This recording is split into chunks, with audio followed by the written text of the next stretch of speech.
Assalamualaikum warahmatullahi wabarakatuh.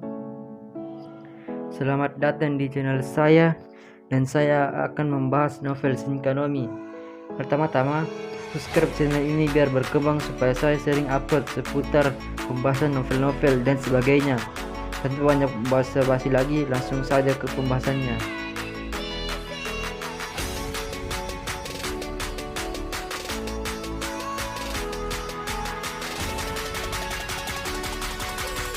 Chapter 1, ke dunia baru, menceritakan tentang seorang anak yang selalu dibully oleh beberapa siswa dan hanya ada satu orang yang selalu mengkhawatirkannya. Dia memiliki rambut coklat alami yang mencapai sepanjang punggungnya dan ikat kepala di kepalanya. Kedua matanya yang besar berwarna coklat dan bibirnya yang indah diwarnai merah muda. Gadis yang dengan cemas mengintip wajahku adalah gadis yang paling cantik di sekolah, Hino Yoko, dari kelas sebelah. Tidak peduli dengan bau saya, dia adalah salah satu dari sedikit orang yang benar-benar memperlakukan saya seperti manusia normal. Tanpa ragu, dia memegang tangan orang seperti saya, dan saya pikir dia orang yang sangat baik. Dan dia berkata, "Hiragi-kun, apa yang terjadi?" "Bukan apa-apa yang perlu kamu khawatirkan, Hino. Sebenarnya, bukankah kamu seharusnya pergi ke kelasmu? Bukankah kamu akan terlambat?" Hino berkata, "Ah, benar, itu benar. Tapi kalau begitu, cepat dan pergi. Lagi pula, kamu seharusnya tidak terlihat bersamaku." "Kenapa tidak?" "Karena orang akan salah paham dan bergosip. Juga aku tidak ingin menyeretmu ke dalam masalahku." Mengatakan itu, aku memaksakan tubuhku yang sakit berjalan di depan Hino. Hino benar-benar khawatir tentang saya, tapi jika dia telah mengganggu saya, sayalah yang akan bermasalah. Tentu saja, itu sebabnya dia sangat populer, dan karena saya tidak ingin melibatkannya dalam masalah saya mengabaikannya. Dan demikian, kelas dilanjutkan, dan pada akhir hari ketika sekolah selesai dan orang-orang mulai pulang, saat itulah hal itu terjadi. Ding, don, dan dong. Sebuah pengumuman tiba-tiba dimulai. Sungguh siaran yang samar.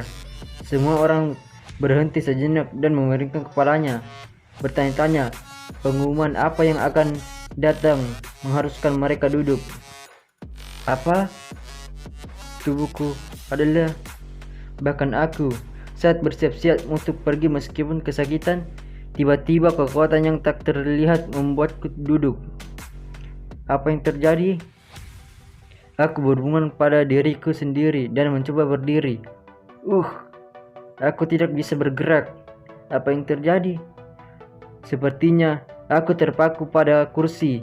Aku tidak bisa turun. Suara apa yang dibicarakan ini? Menyebut dirinya dewa. Suara dari sistem PA kemudian mengambil nada riang. Segera kalian semua akan dibawa dari bumi ke dunia yang berbeda, dunia baru. Semua orang tak bisa berkata-kata dengan kata-kata itu. Suatu gambaran muncul di benak dewa yang mengangguk puas diri seolah semuanya sekarang masuk akal. Dewa itu berkata, "Anda memeriksa atribut yang saya alokasikan untuk Anda pada menu yang bisa dipanggil.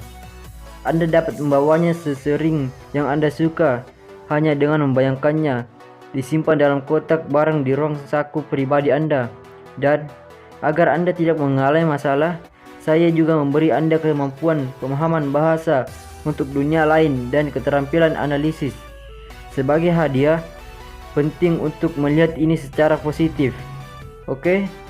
Anda semua sangat beruntung karena Anda bisa pergi ke dunia lain. Ada kelompok orang lain yang akan diangkut juga.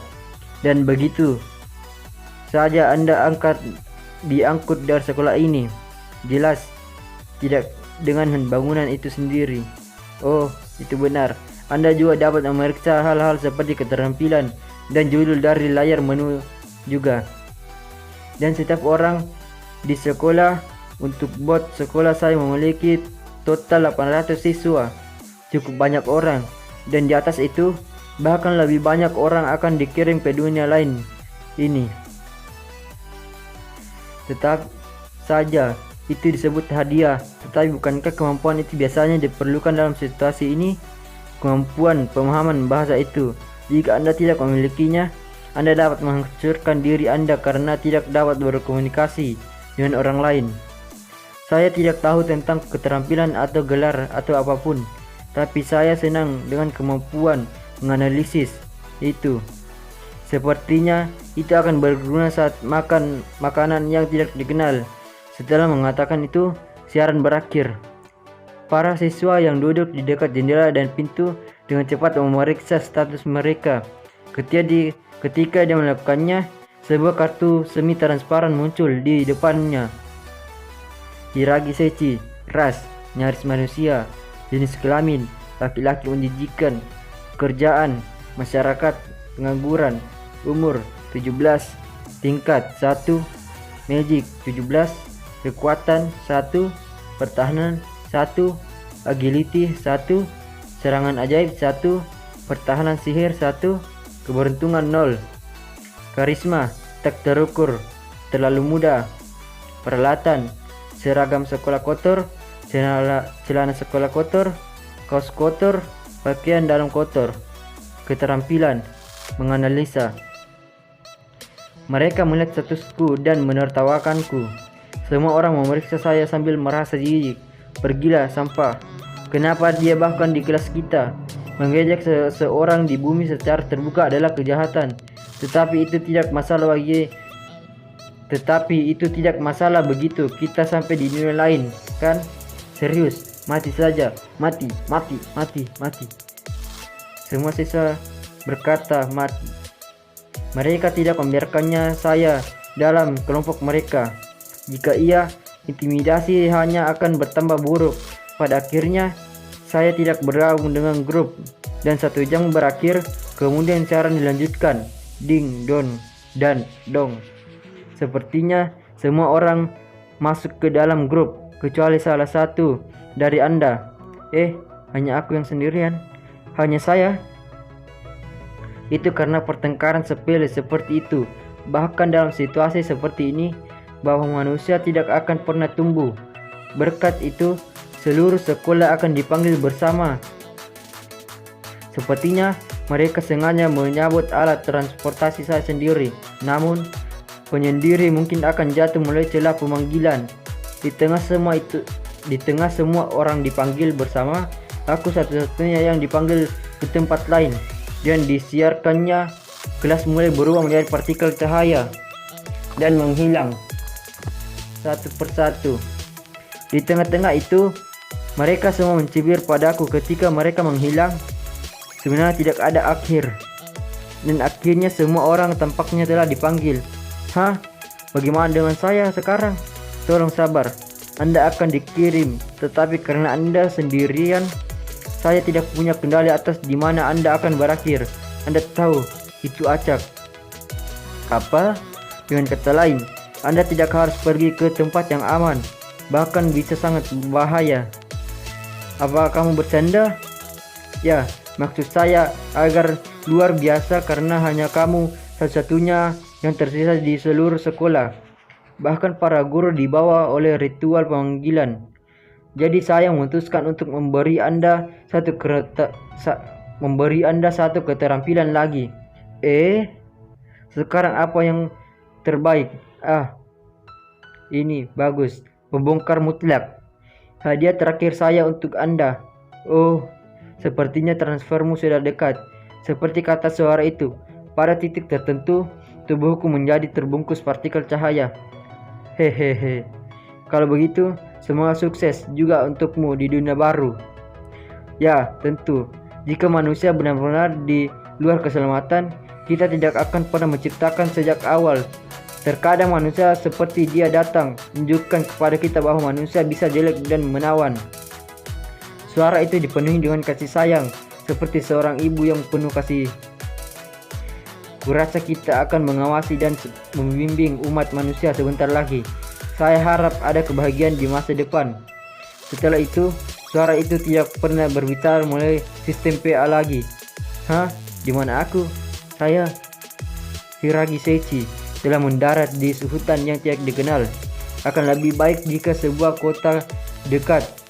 Pertama-tama, saya harus memeriksa lingkungan saya. Aku tidak bisa tenang sama sekali.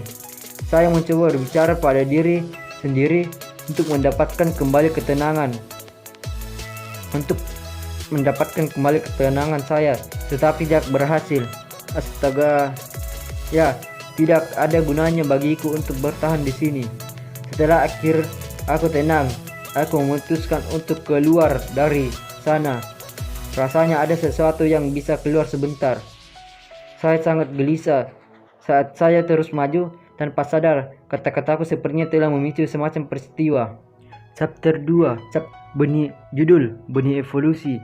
Setelah dipindahkan, semua yang saya lakukan adalah berkeliaran tanpa tujuan di hutan ini. Saya telah menghabiskan sebagian dari 1 jam untuk melakukannya. Aku tidak punya pilihan selain mengosongkan kandung kemih di tengah semak belukar. Dan bahkan setelah itu, aku masih tidak melakukan apa-apa selain berkeliaran tanpa tujuan. Dan sekarang kakiku sudah mencapai batasnya. Aku bahkan tidak memakai sepatu yang pantas.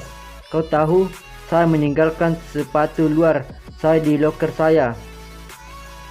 Saya hanya memakai sepatu indoor tipis saja. Dan kawan, aku lapar. Aku benar-benar kelaparan. Berapa lama lagi saya harus berjalan dalam lingkaran? Rasa lapar menggeroti saya. Apa ada yang terlihat bisa dimakan? Setelah saya mengatakan bahwa saya melihat sekeliling dan saya bahkan tidak melihat satu serangga, apalagi binatang. Bahkan tidak ada kacang, beri atau jamur. Oh tidak, apakah aku akan mati kelaparan? Ini tidak mungkin. Sulit untuk mengendalikan stres saya sendiri. Aku menjerit. Itu bahkan agak menyenangkan, tapi mungkin sudah terlambat. Saat saya melakukan hal-hal bodoh, tiba-tiba ada gemerisik di semak-semak. Apakah ini makanan? Saya berpikir keras dan bergegas ke belukar. Krar. Oh shit. Ada serigala keledai besar tepat di depanku. Arrgh. Maafkan aku. Saya tidak tahu mengapa sampai saya bersujud di depan serigala ini. Apalagi yang harus saya lakukan? Ada serigala abu-abu sepanjang 5 meter di sini, membuatku takut dengan mata lapar. Semakin menakutkan ketika aku melihat taring mengintip di balik bibirnya. Kraw. Angka pada akhirnya sujud dan ku tidak berguna, dan serigala itu siap menerkamku. Karena aku sudah bersujud di tanah, aku berguling sekuat tenaga dan entah bagaimana menghindar serangan itu. Sial, aku baru saja ke dunia ini. Untung aku sudah pipis.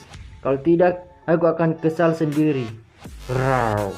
Serigala itu tampak terkejut bahwa aku bisa menghindar dan dengan hati-hati menjaga jarak. Tapi kelihatannya daripada melihat saya sebagai mangsa, ia lebih berpikir di sepanjang garis. Apa ini? Seperti wayang penasaran yang harus mengatakan semuanya. Sekarang tiba-tiba aku yang akan menjadi makanannya. Seseorang bantu aku. Seolah-olah harapan saya dikabulkan. Saya bisa mendengar gemerisik dari semak-semak di sisi lain. Apakah ini penyelamatku? Ketegangan saya meningkat saat saya menoleh untuk melihat ke belakang. Oh shit. Hei, jangan. Hei, jika kamu mau makan maka lakukanlah itu. Tolong bersikap lembut.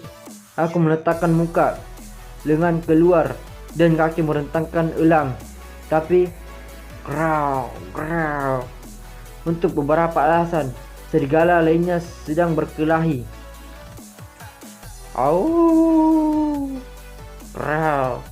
Saya mencoba menerjemahkan. Beri aku vote itu. atau sesuatu seperti itu mungkin. Lebih baik lari. Ini menyebalkan. Brrrr. Perutku meneriaki. Aku untuk sementara waktu sekarang. Apakah aku benar-benar akan mati? Saya dikenal sebagai orang yang selalu positif. Tetapi saat ini, saya tidak merasa apa-apa selain depresi. Saya gemuk. Tetapi saat ini, saya tidak merasa apa-apa selain depresi. Saya gemuk. Bertahan 5 hari tanpa makan itu sulit. Skenario terburuk, saya bisa memakan gulma yang tumbuh di sekitar sini dan mengunyah daun yang tumbuh terlalu tinggi. Bahkan kotoran akan lebih baik daripada tidak sama sekali. Saya hanya ingin sesuatu di mulut saya. Ini menggigit. Tapi seperti yang saya katakan, bahwa energi saya benar-benar habis dan saya tanam di tanah. Wajahku sakit sekali, tapi aku tidak punya waktu untuk peduli. Ya ampun. Kalau aku tidak cepat mendapatkan makanan, aku buru-buru menggerakkan kepalaku dan menggigit sepotong tanah. Sangat sulit. Saya tidak bisa menenggelamkan gigi sama sekali. Tanahnya sangat keras. Semua sudah berakhir. Aku bergumam. Akhirnya tiba saatnya bagi saya untuk menutup mata. Saya bisa mendengar beberapa makhluk membuat keributan. Suara itu sepertinya menuju ke arahku. Dengan santai aku melihat ke arah suara. Apa yang saya lihat adalah pasukan monyet berlari seperti orang gila sambil membawa banyak buah dan kacang masing-masing. Mereka dikejar oleh serigala. Kemungkinan yang sama yang saya hindari 5 hari yang lalu. Saya mendengar sesuatu jatuh. Monyet-monyet itu tidak mempedulikan saat mereka lewat di atas. Dan itu terdengar seperti mereka menjatuhkan sesuatu. Hahaha. Serigala terganggu oleh monyet-monyet dan berlari melewati saya. Terlepas dari semua itu, saya berhasil tetap positif. Mungkin karena masih ada orang di luar sana yang memperlakukan saya seperti manusia. Hino dari kelas sebelah seperti itu bersama dengan Sota dan Kenji. Meskipun kelas dan tingkat kelas kami berbeda, karena Suki Senpai dan Miwa juga. Ada banyak orang lain di sekolah yang sama yang memperlakukan saya dengan normal juga. Pada akhirnya saya menggunakan warisan orang tua saya untuk melakukan apapun yang saya inginkan dan menjadi gemuk dan jelek. Itu sepenuhnya salahku sendiri, bukan hidupku yang seburuk itu, melainkan diriku sendiri.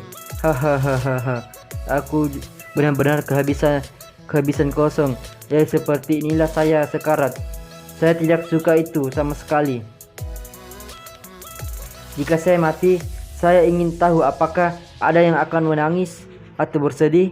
Saya pikir dunia teman saya, tetapi saya tidak ingin itu menjadi jalan satu arah. Tapi kurasa kalau aku mati, itu tidak akan masalah. Ketika perlahan-lahan kehilangan kesadaran, saya melihat ke arah apa yang telah jatuh. Tapi kurasa kalau aku mati, itu tidak akan masalah. Ketika saya perlahan-lahan kehilangan kesadaran, saya melihat ke arah apa yang telah jatuh. Hahaha. Kacang pohon jatuh. Dengan penglihatanku menjadi kabur, aku melihat kacang yang jatuh di pinggir jalan. Pohon kacang. Tiba-tiba saya sadar sepenuhnya. Ini benar-benar gila. Saya tidak tahu apa jenis kacang itu. Tapi warnanya coklat. Warna coklat muda dan berbentuk seperti bola rugby. Tidak bisa apa-apa selain kacang pohon asli. Hanya itu yang saya tunggu-tunggu. Hanya untuk benar-benar yakin, saya menggunakan keterampilan analisis pada umur pohon. Benih evolusi. Analisis hanya bisa mengungkapkan namanya, tapi setidaknya itu tidak beracun. Lalu hanya ada satu tindakan yang tersisa untuk saya ambil. Dengan setiap kekuatan saya mengunyah apa yang disebut seed of evolution. What seed? Namun itu rasanya seperti sampah. Rasanya sangat mengerikan. Saat saya makan, saya memperhatikan sesuatu.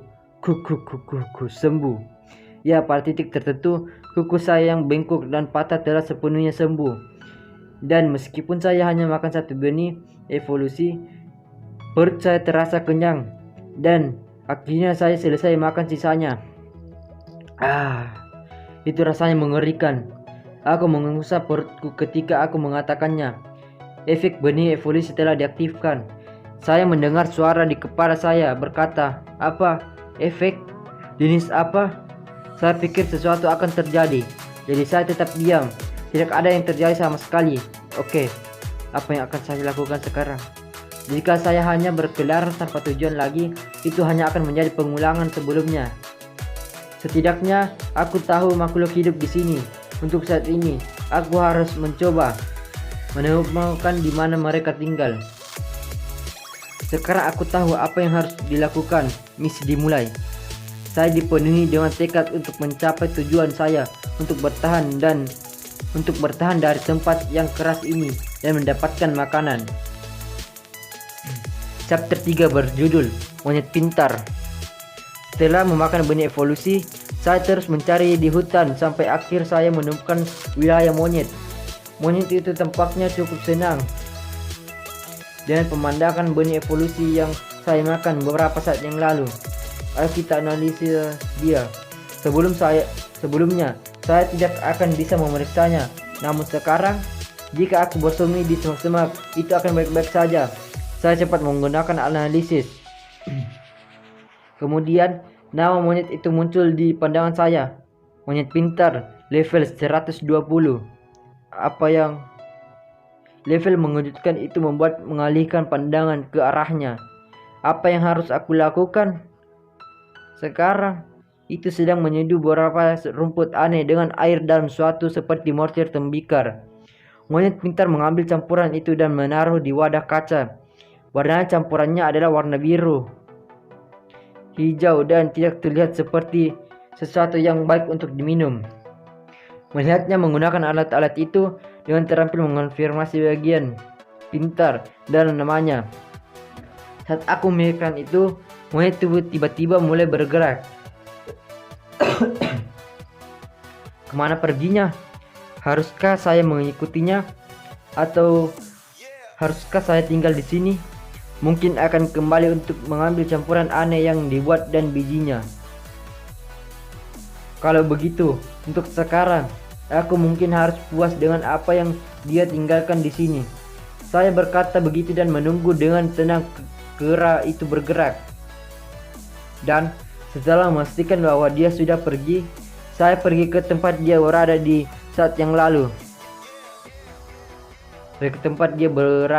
Beberapa saat yang lalu. Pertama, mari kita tambahkan benih ini ke penyimpanan saya. Saya mengambil semua benih evolusi yang saya temukan dan memasukkannya ke dalam kotak barang saya. Setelah menghitung, saya menemukan bahwa ada 9 total. Ini adalah pertama kalinya saya menggunakan kotak barang saya, tetapi cukup nyaman. Jika saya ingin menyimpan barang di sana, saya hanya perlu berharap dan barang itu masuk. Cukup mudah digunakan. Tunggu, bukankah dewa itu mengatakan bahwa dia menaruh buku dengan pengetahuan yang diperlukan tentang dunia ini dalam kotak barang? Baiklah, saya ingin mengonfirmasi ini, tetapi sekarang bukan waktunya.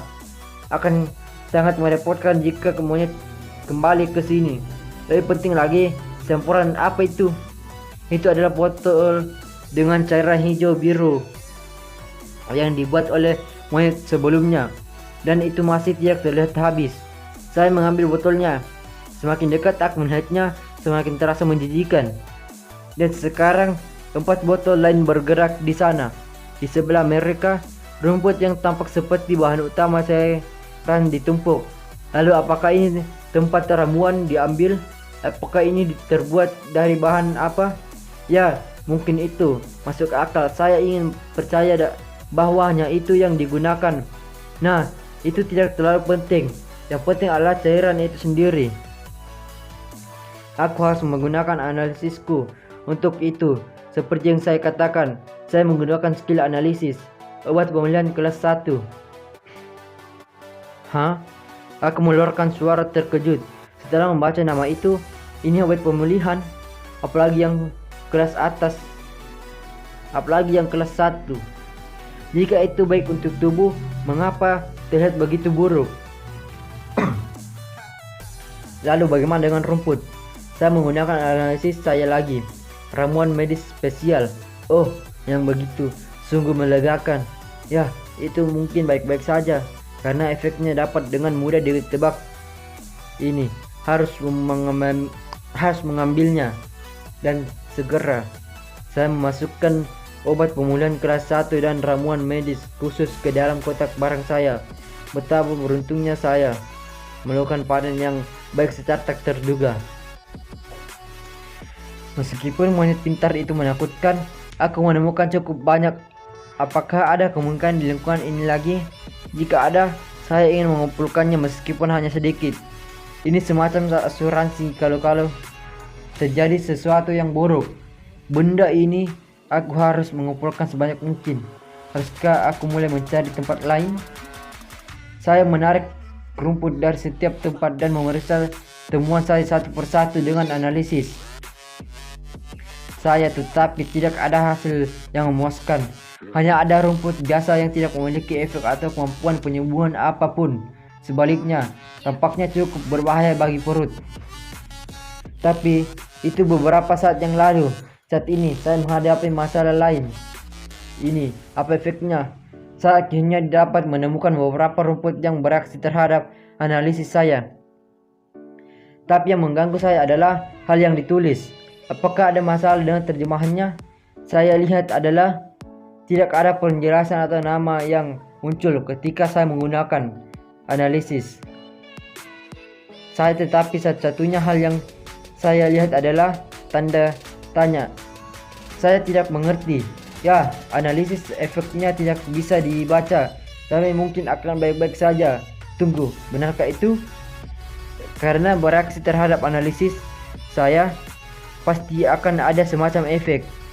Saya memutuskan untuk makan rumput ini, meskipun itu mungkin menyakiti perut saya. Tetapi tetap saja, itu tidak mengatakan bahwa itu memiliki efek yang bertahan lama. Skenario kasus terburuk adalah jenis efek yang tidak muncul segera tetapi muncul pada waktu atau di masa depan. Saya merinding ketika menyadari bahwa itu bisa beracun. Jika aku terlalu banyak memikirkannya, aku mungkin akan berakhir tidak memakannya. Sementara saya masih memiliki tekad. Saya mengisi mulut saya dengan rumput dengan cepat karena saya tahu bahwa saya akan berkecil hati jika saya terus ragu. Saya merasakan sakit yang mengerikan. Sialan. Tapi mungkin itu pertanda bahwa penyembuhan itu berhasil. Saat ini saya mencoba sedikit optimis. Tubuh saya menegang dan saya menjadi tidak bisa bergerak.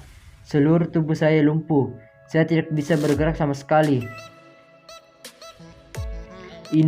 Apakah itu efek rumput? Kelumpuhan? Tapi saya pasti dalam kondisi lumpuh. Saya pikir begitu. Saya tidak tahu semuanya menjadi kosong. Sial. Namun sampai kelumpuhan saya selesai, tidak ada yang berbahaya hampiri saya. Jadi saya kira Anda dapat mengatakan bahwa saya beruntung. Akhirnya aku mulai pulih dari kelumpuhan. Mari kita simpulkan. Kelumpuhan tinggal selama 1 jam dan seluruh tubuh saya sakit. Monster serigala itu tidak menyerang, jadi mungkin tidak melihatku. Kekuatannya cocok dengan raut wajahnya. Saya tidak ingin bertemu dengan tetapan itu untuk kedua kalinya. Ketika saya merasa benar-benar lelah, sebuah suara tiba-tiba muncul di kepala saya. Skill resistensi kelumpuhan diperoleh. Apa? Suara yang tiba-tiba muncul entah dari mana mengejutkanku. Tapi yang paling mengejutkan adalah keterampilannya. Saya membuka status saya dan memeriksa skill saya. Hiragi Seichi, ras. Diragukan apakah itu manusia yang sebenarnya. Jenis kelamin, bau lemak, menjijikkan pria. Bekerja, tunawisma dengan getaran alam liar. Umur 17, tingkat 1, magic 17, kekuatan 1, pertahanan 1, agility 1, serangan ajaib 1, pertahanan sihir 1, keberuntungan 0. Karisma tak terukur, terlalu rendah. Peralatan, seragam sekolah kotor, celana sekolah kotor, kos kotor, pakaian dalam kotor. Keterampilan, menganalisis, pembongkaran mutlak, resistensi paralis. Negara, evolusi 1. Itu menjadi lebih buruk. Sial, bahkan rasku diragukan. Jenis kelamin saya juga meningkat dalam cara yang buruk. Saya bahkan tidak tahu apakah pekerjaan saya lebih baik atau lebih buruk dari yang terakhir kali. Adapun pesona, itu menjadi tak terukur. Apakah aku sudah terlalu jauh tersesat? Meskipun aku sudah merasa cukup buruk, mengapa nama perlataanku membuat ingin menangis? Oh, dan ada apa dengan kolom status ini? Dan evolusinya 1x1. Terakhir saya periksa. Saya tidak punya itu. Oh, saya tahu. Tidak bisakah saya memeriksa keterampilan saya? Sepertinya yang saya katakan. Saya membayangkan keterampilan itu, kemudian penjelasan keterampilan itu muncul dalam pandangan saya. Analisis. Kemungkinan seorang untuk menganalisis sesuatu secara detail. Namun analisis tidak akan lengkap jika objek target memiliki tingkat kelangkaan tertentu. Pembongkaran absolut. Saat Anda mengalahkan monster, Anda dapat jumlah item maksimum dan seluruh monster tersedia. Resistensi kelumpuhan, menghilangkan efek kelumpuhan. Ya, saya mendapatkan penjelasan tentang analisis dan resistensi kelumpuhan. Tapi apa penjelasan dari lengkap pembongkaran? Meskipun aku bisa mengerti peningkatan jumlah item yang didapat, pada artinya bagian dari pendapat monster keseluruhan. Aku mengerti. Ketika saya melihatkannya, jawabannya cukup jelas. Bahkan jika analisis saya tidak lengkap, merasakan kekuatan dengan tubuhku, membuat isinya diketahui atau semacamnya. Cukup sekian pembahasan kali ini. Jika pembahasan ini ramai, saya akan lanjut membahas chapter selanjutnya dari novel Shinkanome.